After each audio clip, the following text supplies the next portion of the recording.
ಮಂಗಳೂರಲ್ಲಂತೂ ಮಳೆ ಸ್ಟಾರ್ಟ್ ಆಗೇ ಬಿಡ್ತು. ನಿಮ್ಮೂರಲ್ಲಿ ಹೇಗೆ ಫ್ರೆಂಡ್ಸ್? ಇಂಥ ಬೋರ್ ಕರೆಯುವ ಮಳೆಗಾಲದಲ್ಲೂ ಸಾಕಷ್ಟು ಹೂಗಳನ್ನ ಬೆಳಿಬಹುದು. ಹೇಗೆ ಅಂತೀರಾ? ಅದೇ ಈ ವಿಡಿಯೋದ ಕಾನ್ಸೆಪ್ಟ್. ಹಾಯ್ ಫ್ರೆಂಡ್ಸ್, ನಮಸ್ತೆ, welcome back to Sanjana Creations. Friends, ನೋಡಿ, ಮಳೆ ಅಂತೂ ಇನ್ನೇನು ಬರ್ತದೆ ಅಷ್ಟರೊಳಗೆ ಒಂದು ಗಿಡಕ್ಕೆ ಈ ಒಂದು ಮಳೆಗಾಲದಲ್ಲಿ ಸಾಕಷ್ಟು ಹೂ ಬರೋ ಹಾಗೆ. ಯಾಕಂದ್ರೆ ಇನ್ನೊಂದು 2 ತಿಂಗಳು ನಾನು ಏನು ಹಾಕೋಲ್ಲ. ಯಾಕೆ ಗೊತ್ತಾ? ಮಳೆ ಅಂತೂ ಸಾಕಷ್ಟು ಬೀಳ್ತಾ ಇರುತ್ತದೆ. ಸೊ ಹಾಗಾಗಿ ಪದೇ ಪದೇ ಹಾಕ್ಲಿಕ್ಕೂ ಹೊರಗಡೆ ಹೋಗ್ಲಿಕ್ಕೂ ಸ್ವಲ್ಪ ಕಿರಿಕಿರಿನೆ. ಹಾಗಾಗಿ ಈ ಮಳೆಗಾಲ ಸ್ಟಾರ್ಟ್ ಆಗಿದೆ ಆಲ್ರೆಡಿ ಮಂಗಳೂರಲ್ಲಿ. ಇನ್ನು 3 ತಿಂಗಳ ಹೀಗೆ. ಹಾಗಾಗಿ ಇನ್ನೂ ಜೋರ್ ಮಳೆ ಆಗುವ ಮೊದಲು ಒಂದು ಗಿಡಕ್ಕೆ ಒಂದು ಫರ್ಟಿಲೈಸರ್, ಒಂದು ಒಳ್ಳೆ ಕಾಂಪೋಸ್ಟ್ ಗೊಬ್ಬರವನ್ನ ಮಾಡಿದ್ದೇನೆ. ಅದಕ್ಕೆ ಈ ಒಂದು ಗಿಡಕ್ಕೆಲ್ಲ ಹಾಕೋಣ, ಅದ್ರ ಜೊತೆಗೆ ಏನೇನೆಲ್ಲ ಮಿಕ್ಸ್ ಮಾಡಿ ಹಾಕೋದು ಅನ್ನೋದನ್ನ ಈ ವಿಡಿಯೋದಲ್ಲಿ ತೋರಿಸ್ತಾ ಇದ್ದೀನಿ ಫ್ರೆಂಡ್ಸ್. ಓಕೆನಾ? ಯಾಕೆಂದ್ರೆ ನಾನೇ ಮಾಡಿರೋದು ಕಿಚನ್ ವೇಸ್ಟ್ ಕಾಂಪೋಸ್ಟ್ ಗೊಬ್ಬರ. ಫಸ್ಟ್ ಆಫ್ ಆಲ್ ಅದ್ರ ಜೊತೆಗೆ ಬೇರೆ ಒಂದು ಐಟಮ್ ಹಾಕಬೇಕು. ಬೇರೆ ಅಂದ್ರೆ ನಮ್ಮಲ್ಲಿ ಇರುವಂತ ಐಟಮೇ, ಯಾವ್ದು ಹಾಕಬಾರದು ಅನ್ನೋದನ್ನ ಈ ವಿಡಿಯೋದಲ್ಲಿ ತೋರಿಸ್ತೇನೆ. ಸೊ ಬನ್ನಿ ಫ್ರೆಂಡ್ಸ್, ವಿಡಿಯೋವನ್ನ ಕಂಪ್ಲೀಟ್ ಆಗಿ ನೋಡಿ. ಅಂಡ್ ನನ್ನ ಗಾರ್ಡನ್ ಎಲ್ಲ ಗಿಡಗಳನ್ನ ತೋರಿಸ್ತಾ ಇದ್ದೀನಿ. ಏನೇನೆಲ್ಲ ಕೆಲಸ ಇದೆ ಅಂದ್ರೆ, ಬಸಳೆ ಇದೆ, ಅದೆಲ್ಲ ಬಿತ್ತೋಗಿದೆ, ಸರಿ ಮಾಡ್ಬೇಕು. ಸೊ ನನ್ನ ತುಳಸಿ ಗಿಡ ತೋರಿಸ್ತೇನೆ. ಸುಮಾರೆಲ್ಲ ವಿಷಯವನ್ನ ಹೇಳ್ತಾ ನಿಮಗೆ ಈ ವಿಡಿಯೋವನ್ನ ಮಾಡ್ತಾ ಇದ್ದೇನೆ. ಮತ್ತೆ ಈ ಮಳೆಗಾಲದಲ್ಲಿ ಯಾವ್ದು ಹಾಕಬಾರದು ಅನ್ನೋದನ್ನ ಕೂಡ ಒಂದು ಟಿಪ್ಸ್ ಹೇಳ್ತಾ ಇದ್ದೀನಿ. ಅಂಡ್ ಈ ಒಂದು ಗೊಬ್ಬರದ ಜೊತೆಗೆ ಮತ್ತೊಂದು ಐಟಮ್ ಅನ್ನ ಮಿಕ್ಸ್ ಮಾಡ್ಬೇಕು. ಬರೀ ಕಾಂಪೋಸ್ಟ್ ಮನೇಲಿ ಮಾಡಿರೋ ಕಿಚನ್ ಅಷ್ಟೇ ಅಲ್ಲ, ಈ ಮಳೆ ಬೀಳುವಾಗ ಅದನ್ನ ಸೇರಿಸಬೇಕು ಎಸ್ಪೆಷಲಿ. ಸೊ ಅದನ್ನೆಲ್ಲವನ್ನ ಈ ವಿಡಿಯೋದಲ್ಲಿ ತೋರಿಸ್ತಾ ಇದ್ದೇನೆ. ನೋಡಿ, ಮಳೆ ಸ್ಟಾರ್ಟ್ ಆದ್ರೂ ಕೂಡ ನನ್ನ ಗಿಡದಲ್ಲಿ ಆಲ್ರೆಡಿ ಒಂದಿಷ್ಟು ತೆಗೆದಾಯ್ತು ಹೂವು. ಶಂಖಪುಷ್ಪ ಸುಮಾರಷ್ಟೆಲ್ಲ ತೆಗೆದ ಆಗಿ ದೇವರಿಗೆ ಹಾಕಾಯ್ತು. ಇವಿಷ್ಟು ಈಗಿನ್ನ ತೆಗಿತಾ ಇದ್ದೀನಿ, ಒಂದು ನಿಮಗೆ ತೋರಿಸ್ಲಿಕ್ಕೆ ಅಷ್ಟೇ. ಓಕೆನಾ ಫ್ರೆಂಡ್ಸ್? ವಿಡಿಯೋವನ್ನ ಕಂಪ್ಲೀಟ್ ಆಗಿ ನೋಡಿ. ಅಂಡ್ ಈ ವಿಡಿಯೋ ನಿಮಗೆ ಇಷ್ಟ ಆದ್ರೆ, ಯೂಸ್ಫುಲ್ ಅನ್ಸಿದ್ರೆ ಒಂದು ಲೈಕ್ ಮಾಡಿ, ಶೇರ್ ಮಾಡಿ, ಹಾಗೆ ಸಬ್ಸ್ಕ್ರೈಬ್ ಮಾಡಿಕೊಂಡು ವಿಡಿಯೋವನ್ನ ನೋಡಿ ಫ್ರೆಂಡ್ಸ್. ನನ್ನ ಈ ಚಾನಲ್ದಲ್ಲಿ ಆಲ್ಮೋಸ್ಟ್ 100% ಇನ್ಫಾರ್ಮೇಟಿವ್ ವಿಡಿಯೋನೇ, ಯಾವುದು ಸುಮ್ಮನೆ ಟೈಮ್ ಪಾಸಿಗೆ ಅಲ್ಲ. ನೀವು ನೋಡಿರ್ತೀರಾ, ಹಿಂದೆ ನೋಡಿ, ಮುಂದೆ ಕೂಡ ಅದೇ ಇರುತ್ತೆ. ಸೊ ಫ್ರೆಂಡ್ಸ್, ಟೈಮ್ ವೇಸ್ಟ್ ಮಾಡದೆ ವಿಡಿಯೋನ ಸ್ಟಾರ್ಟ್ ಮಾಡೋಣ. ನೋಡಿ, ನಾನು ಇದು ಕಿಚನ್ ವೇಸ್ಟ್ ಅನ್ನ ಕಾಂಪೋಸ್ಟ್ ಮಾಡಿದ್ದು. ನೋಡಿ, ಕೆಳಗಡೆ 3 ಹೋಲ್ಗಳನ್ನು ಮಾಡಿಟ್ಟಿದೆ. ಇದನ್ನ ಉಲ್ಟಾ ಮಾಡಿಟ್ಟಿದೆ. ಇದನ್ನ ತೋರಿಸ್ತಾ ಇರೋ ಉದ್ದೇಶನೇ ಇದು. ಉಲ್ಟಾ ಮಾಡಿಟ್ಟಿದೆ. ಈಗ ಅದನ್ನ ತಂದು ಒಂದು ದೊಡ್ಡ ಇದಕ್ಕೆ ಹಾಕೊಳ್ಳೋ. ಯಾಕಂದ್ರೆ ನನ್ನ ಹತ್ರ ಸ್ವಲ್ಪ ಜಾಸ್ತಿ ಗಿಡ ಇರೋದ್ರಿಂದ ಎಲ್ಲಕ್ಕೂ ಆಗ್ಬೇಕಲ್ವಾ. ಒಂದೇ ಸಲ ನಾನು ಹಾಕ್ತೀನಿ. ಪದೇ ಪದೇ ಅದನ್ನೇ ಹಾಕೋದು ತೆಗೆಯೋದು ಅಂತ ಮಾಡ್ತಾ ಇರಲ್ಲ. ಒಂದು ಸಲ ಗಿಡಕ್ಕೆ ಹಾಕಿದ್ಮೇಲೆ ಎಲ್ಲ ಕೆಲಸ ಕಂಪ್ಲೀಟ್ ಆಗಿ ಅಲ್ಲಿ ಮುಗಿಬೇಕು. ಯಾಕಂದ್ರೆ ಪದೇ ಪದೇ ಅದು ಕೈ ಕೆಸರಾದು ಗಲೀಜಾಗೋದಕ್ಕಿಂತ ಒಂದ್ಸಲ ಟೈಮ್ ಇಟ್ಟು ಮಾಡಿಬಿಟ್ರೆ ಮುಗೀತದೆ ಅಲ್ವಾ. ಸ್ನೇಹಿತರೆ, ಈಗ ನಾನು ಏನು ಕಿಚನ್ ವೇಸ್ಟ್ ಅನ್ನ ಕಾಂಪೋಸ್ಟ್ ಗೊಬ್ಬರ ಮಾಡಿದ್ದು.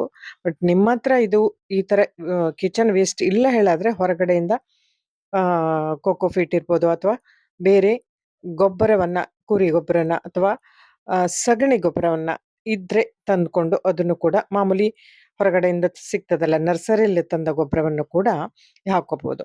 ಬಟ್ ನನಗೆ ಅದು ಯಾವುದು ತಂದಿಲ್ಲ. ಬಟ್ ಇದೇ ಇರೋದ್ರಿಂದ ನಾನು ಇದಕ್ಕೆ ಮಿಕ್ಸ್ ಮಾಡ್ತಾ ಇದ್ದೇನೆ. ಅಂಡ್ ನೋಡಿ, ನಾನು ಕಾಂಪೋಸ್ಟ್ ಗೊಬ್ಬರ ಮಾಡಿರೋ ವಿಡಿಯೋಗಳನ್ನ ನೀವು ನೋಡಿರ್ತೀರ.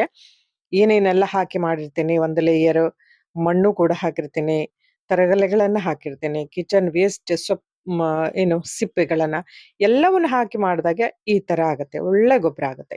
ಬಟ್ ನಾನು ಈಗಲೇ ಯಾಕೆ ಹಾಕಿದ್ದೇನೆ ಅಂತ ಹೇಳಿದ್ರೆ, ಇನ್ನು ಮಳೆಗಾಲ ಅಲ್ಲ, 2 ತಿಂಗಳ ಬೇರೆ ಯಾವುದು ಹಾಕಿ ಇಡೋದಿಲ್ಲ. ಸೊ ಒಂದ್ಸಲ ಈಗ ಮುಗಿಸಿದ್ರೆ ಕಂಪ್ಲೀಟ್ ಆಗುತ್ತೆ. ಇಲ್ಲಾಂದ್ರೆ ಮನೆ ಎಲ್ಲ ಸ್ಮೆಲ್ ಬರೋದು, ಆ ಕಡೆ ಈ ಕಡೆ ಇಟ್ರೆ ಗಲೀಜಾಗೋದು, ನೀರು ತಾಗೋದು.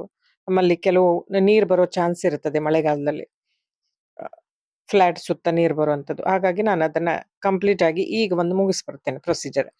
ಸೊ ಈಗೆಲ್ಲ ಸ್ವಲ್ಪ ಬಿಡಿಸ್ಕೊಂಡಾದ್ಮೇಲೆ ಕ್ಲೀನ್ ಆಗಿ ಉದುರು ಮಾಡಬೇಕು. ಯಾಕಂದ್ರೆ ಸ್ವಲ್ಪ ಒಂದು ದಿನ ಬಿಟ್ರೆ, ಬೇಸಿಗೆಯಲ್ಲಾದ್ರೆ ಸ್ವಲ್ಪ ಡ್ರೈ ಆಗತ್ತೆ. ಬಟ್ ಮಳೆ ಅಲ್ವಾ ಈಗ, ಇಲ್ಲ. ಇದಕ್ಕೆ ಒಂದು 40% ಆಫ್ ನಾನು ಸ್ಯಾಂಡ್ ಅನ್ನ ಮಿಕ್ಸ್ ಮಾಡ್ತಾ ಇದ್ದೀನಿ. ಈ ಒಂದು ಮಳೆಗಾಲದಲ್ಲಿ ಏನು ಮಿಕ್ಸ್ ಮಾಡಬಾರದು ಅಂತ ಹೇಳಿದೆ ಆಗ ನಿಮ್ಗೆ, ಮಣ್ಣನ್ನ ಮಿಕ್ಸ್ ಮಾಡಬಾರದು. ಇದಕ್ಕೆ ಈ ಒಂದು ಟೈಮಲ್ಲಿ ಮಣ್ಣನ್ನ ಮಿಕ್ಸ್ ಮಾಡಬಾರದು. ಈ ಒಂದು ಗೊಬ್ಬರದ ಜೊತೆಗೆ, ಕಾಂಪೋಸ್ಟ್ ಗೊಬ್ಬರದ ಜೊತೆಗೆ ಫುಲ್ ಒಂದು 100% ಕಾಂಪೋಸ್ಟ್ ಗೊಬ್ಬರ ಇದ್ರೆ, ಒಂದು 40% ಆಫ್ ಸ್ವಲ್ಪ ಕಲ್ಲು ಕಲ್ಲಿರುವಂತ ಮರಳನ್ನ ಮಿಕ್ಸ್ ಮಾಡ್ಕೋಬೇಕು. ಯಾಕೆಂದ್ರೆ ಈ ಮಳೆಗಾಲದಲ್ಲಿ ಗಿಡದ ಬುಡ ಗಟ್ಟಿ ಆಗ್ಬಾರ್ದು ಅಂತ ರೂಟ್ ಸ್ಪ್ರೆಡ್ ಆಗಿ ಹೋಗುತ್ತೆ, ಸ್ಪ್ರೆಡ್ ಆಗಿ ಬೆಳಿಲಿ ಅನ್ನೋ ಉದ್ದೇಶ. ಈಗ ಮಣ್ಣು ಹಾಕಿದ್ರೆ ಅಲ್ಲಿ ಅದರೊಟ್ಟಿಗೆ ಗಟ್ಟಿ ಆಗತ್ತೆ. ಈ ಮಣ್ಣು ಮತ್ತು ಗೊಬ್ಬರ ಹಾಕಿದ್ರೆ ಗಟ್ಟಿ ಆಗತ್ತೆ ಈ ಒಂದು ಮಳೆಗಾಲದಲ್ಲಿ. ಇದು ನನ್ನ ಅನುಭವ. ಸ್ನೇಹಿತರೆ, ಒಬ್ಬೊಬ್ರ ಅನುಭವ ಬೇರೆ ಬೇರೆ ತರ ಇರ್ತದೆ. ಒಬ್ರು ಹಾಕಿದ್ರೆ ಏನು ತೊಂದರೆ ಇಲ್ಲ ಹೇಳ್ತಾರೆ. ಒಬ್ಬೊಬ್ರು ಬೇರೆ ಬೇರೆ ಮೆಂಟಾಲಿಟಿ, ಬೇರೆ ಬೇರೆ ಯೋಚನೆಗಳು, ಬೇರೆ ಬೇರೆ ಥಿಂಕಿಂಗ್ ಇರ್ಬೋದು.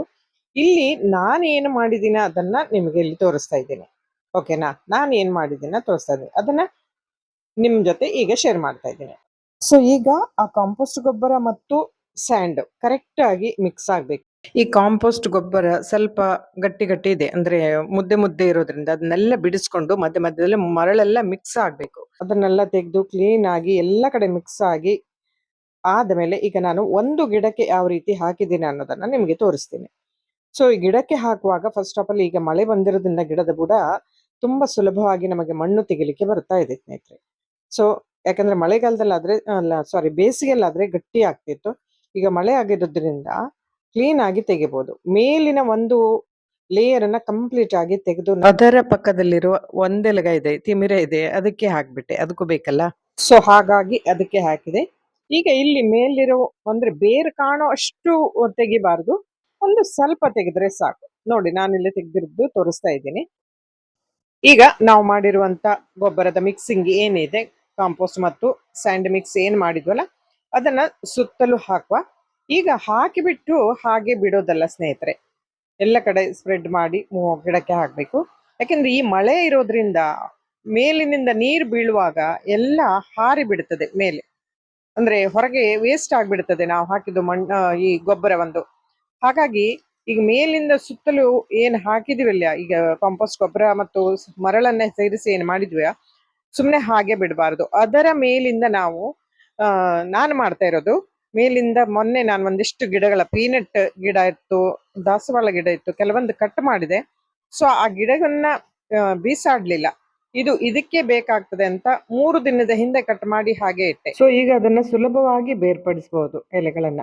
ಓಕೆನಾ? ಯಾವುದೇ ಈಸಿಯಾಗಿ ಸಿಗ್ತದಲ್ಲ, ವೇಸ್ಟ್ ಮಾಡದೆ ಅದನ್ನ ರೀಯೂಸ್ ಮಾಡ್ಬೇಕು ಸ್ನೇಹಿತರೆ. ನೋಡಿ, ಅದರ ಮೇಲೆ ಹಾಕ್ತಾ ಇದ್ದೇನೆ. ಸುತ್ತಲೂ ಮುಚ್ಚಬೇಕು ಈಗ, ಯಾಕೆಂದ್ರೆ ಮಳೆ ನೀರು ಫುಲ್ ಬಂದು ಹೋಗ್ತಾ ಇದೆ. ನೋಡಿ ಎಷ್ಟು ಮಳೆ ಬೀಳ್ತಾ ಇದೆ, ತೋರಿಸ್ತಾ ಇದ್ದೀನಿ ನೋಡಿ. ಒಮ್ಮೆ ಮಂಗಳೂರಲ್ಲಿ ಮಸ್ತ್ ಮಳೆ, ಒಮ್ಮೆ ಬರ್ತದೆ ಒಮ್ಮೆ ಹೋಗ್ತದೆ. ಹೋದಾಗ ನಾವು ಉಳಿದದ ಕೆಲಸನ ಮಾಡ್ಕೋಬೇಕು. ಸ್ವಲ್ಪ ಕಡಿಮೆ ಆಗಿತ್ತು, ಹಾಗಾಗಿ ನಾನು ಎಲ್ಲ ಒಂದು ಗಿಡಕ್ಕೆ ಹಾಕ್ಬಿಟ್ರೆ ಇನ್ನು ಪುನಃ ಪುನಃ ಹಾಕೋ ಕೆಲಸ ಇಲ್ಲಲ್ಲ. ಹಾಗೆ ನೋಡಿ, ಗಿಡದ ಅಳತೆ ನೋಡಿ ಹಾಕೋಬೇಕಾಗತ್ತೆ ಸ್ನೇಹಿತರೆ. ತುಂಬಾ ಚಿಕ್ಕದಾದ್ರೆ ಒಂದು ಇದರಷ್ಟು ಸಾಕು, ಒಂದು ಮರ ತಗೊಂಡಿದ್ದಾನಲ್ಲ ಅಲ್ಲಿ, ಸೊ ಅಷ್ಟು ಸಾಕು. ಸ್ವಲ್ಪ ದೊಡ್ಡದಾದ್ರೆ ಅದರಲ್ಲಿ ಡಬಲ್ ಬೇಕಾಗತ್ತೆ. ಓಕೆನಾ? ಈಗ ನಾನು ಎಲ್ಲಾ ಗಿಡಕ್ಕೂ ಹಾಕಿ ಬರ್ಬೇಕಾಗ್ತದೆ. ಮತ್ತೆ ಎಲ್ಲ ಈಗ ನಿಮ್ಗೆ ಈ ಒಂದು ಮೇಲಿನ ಮುಚ್ಚಲಿಕ್ಕೆ ಆ ಸೊಪ್ಪು ತರಗೆಲೆಗಳು ಆದಷ್ಟು ಇದ್ರೆ ಕವರ್ ಮಾಡ್ಬೋದು. ಇನ್ನು ಕೆಲವು ಕಡೆ ಸಿಪ್ಪೆ, ಅಡಿಕೆ ಸಿಪ್ಪೆ ಸಿಗ್ತದೆ ಅಥವಾ ತೆಂಗಿನ ಸಿಪ್ಪೆಗಳು ಇರ್ತದೆ ನೋಡಿ, ಮೇಲಿಂದ ತೆಂಗಿನಕಾಯ್ದ ಸಿಪ್ಪೆ ಇದ್ರೆ ಯಾವ್ದಿರ್ತದೆ ಅದನ್ನ ಯೂಸ್ ಮಾಡ್ಬೋದು ಸ್ನೇಹಿತರೆ. ಓಕೆನಾ? ಈಗ ಇದು ಕಂಪ್ಲೀಟ್ ಆಗಿದೆ ಫ್ರೆಂಡ್ಸ್. ಇಂಥದೇ ಹಲವಾರು ಟಿಪ್ಸ್ ಗಳನ್ನ ನಿಮಗೆ ಹೇಳ್ತಾ ಬರ್ತೀನಿ. ಇದನ್ನ ಎಲ್ಲಾ ಗಿಡಕ್ಕೂ ಹಾಕ್ಬೋದು ಸ್ನೇಹಿತರೆ, ಎಲ್ಲಾ ಗಿಡಕ್ಕೂ ಹಾಕ್ಬೋದು. ಯಾಕಂದ್ರೆ ಮನೆಯಲ್ಲಿ ಮಾಡಿದ ಕಾಂಪೋಸ್ಟ್ ಗೊಬ್ಬರ, ಅದರಿಂದ ಅದ್ರಲ್ಲಿರೋ ಪೊಟ್ಯಾಷಿಯಂ, ಪ್ರೋಟೀನ್ ಇರ್ಬೋದು, ಮ್ಯಾಗ್ನೀಷಿಯಂ ಎಲ್ಲ ಇರ್ತದೆ. ಸೊ ಇಂಥ ಒಂದು ಬ್ರಹ್ಮಕಮಲ ಗಿಡಕ್ಕೆ ನೋಡಿ, ಇವತ್ತು ಹೂವು ಆಯ್ತು, ಅದನ್ನು ಕೂಡ ತೋರಿಸ್ತಾ ಇದ್ದೀನಿ ನಿಮಗೆ.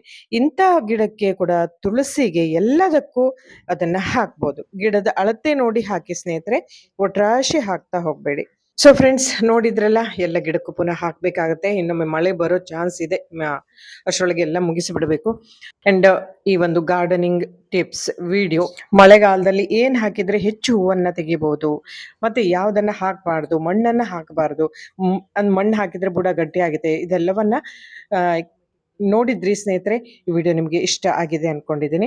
ಹಾಗೆ ಮುಂದಿನ ವಿಡಿಯೋದಲ್ಲಿ ಮತ್ತೊಂದು ವಿಶೇಷವಾದ ಗಾರ್ಡನಿಂಗ್ ವಿಡಿಯೋ ಇಡ್ಬೋದು, ಅಥವಾ ನನ್ನ ಈ ಚಾನೆಲ್ದಲ್ಲಿ ಮತ್ತೊಬ್ಬ ಸಾಧಕರ ಪರಿಚಯ ಮಾಡುವುದರ ಜೊತೆಗೆ ಹಲವಾರು ವಿಶೇಷ ಇನ್ಫಾರ್ಮೇಟಿವ್ ವಿಡಿಯೋಗಳನ್ನು ಕೊಡ್ತೇನೆ. ಅಲ್ಲಿವರೆಗೂ bye bye. Thank you, thanks for watching. ನೋಡಿ, ನನ್ನ ತುಳಸಿ ಹೇಗೆ ಬೆಳೆದಿದೆ ಅನ್ನೋದನ್ನ ನೋಡಿ. ನಿಮಗೆ ನಾವು ತುಳಸಿಗೆ ಏನ್ ಹಾಕಿದ್ರಿ, ಎಷ್ಟು ಚೆನ್ನಾಗಿ ಬೆಳೆದಿದೆ ಅಂತ ಹೇಳೋರು ಕಮೆಂಟ್ ಹಾಕಿದ್ರೆ, ಏನ್ ಹಾಕಿದ್ದೀನಿ ಅನ್ನೋದನ್ನ ನಾನು ಮುಂದಿನ ವಿಡಿಯೋದಲ್ಲಿ ನಿಮಗೆ ಖಂಡಿತ ತೋರಿಸ್ತೀನಿ. ಏನ್ ಹಾಕಿದ್ರೆ ಚೆನ್ನಾಗಿ ಬರುತ್ತೆ, ಹೇಗೆ ಬೆಳೆಸೋದು ಅನ್ನೋದನ್ನು ಕೂಡ ನಿಮಗೆ ಹೇಳ್ಕೊಡ್ತೀನಿ. Thank you. ಎಂದಿನಂತೆ ಹ್ಯಾಪಿ ಆಗಿರಿ ಅಂಡ್ ಹೆಲ್ದಿ ಆಗಿರಿ. ನಮಸ್ಕಾರ. ನೋಡಿ ಫ್ರೆಂಡ್ಸ್, ಈ ಬ್ರಹ್ಮಕಮಲ ಈ ಸಂಜೆ ಅದೆಷ್ಟು ಚಂದ ಅರಳಿದೆ ಅಂತ ಹೇಳಿದ್ರೆ, ಮತ್ತೆ ಸ್ಮೆಲ್ಲು ಅದೆಷ್ಟು ಪರಿಮಳ ಇದೆ ಸ್ನೇಹಿತರೆ.